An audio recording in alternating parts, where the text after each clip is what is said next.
Tired of opening the full 7-zip program every time you want to compress or extract a file? You can make 7-zip commands available directly from the Windows right-click menu. In this tutorial, I'll show you how to enable the 7-zip context menu, choose which commands appear, and test everything afterward. So let's get started. First, open 7-zip File Manager from the Start menu.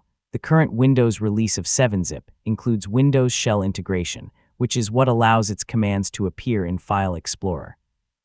If you don't have 7-zip installed yet, install the latest Windows version first. Inside 7-zip File Manager, open the Tools menu and select Options. This is where 7-zip keeps its application settings, including the options for Windows Explorer integration. In the Options window, look for the 7-zip tab. Here, you'll find the settings that control how 7-zip appears in Windows Explorer. You'll see an option related to integrating 7-zip into the context menu. Make sure the context menu integration option is enabled. You can also choose which 7-zip commands should appear in the right-click menu. If you want a cleaner menu, select only the commands you actually use, such as Open Archive, Extract, or Add to Archive. Once you've chosen your settings, click Apply or OK to save them.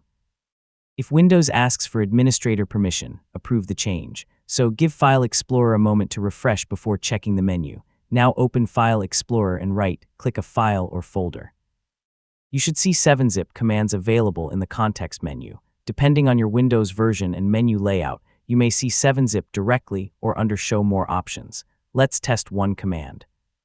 Right-click a sample folder, open 7-zip, and choose Add to Archive. If the Archive Settings window appears, the integration is working correctly. You can cancel the operation afterward if you're only testing it.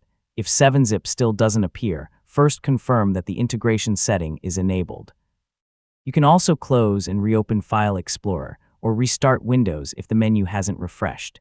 Yeah, using the latest 7-zip version is also a good first troubleshooting step. And that's how to add 7-zip to the Windows right-click menu. Enable the Explorer integration, choose the commands you want, save the settings, and test the menu. Once it's set up, common archive tasks are only a couple of clicks away.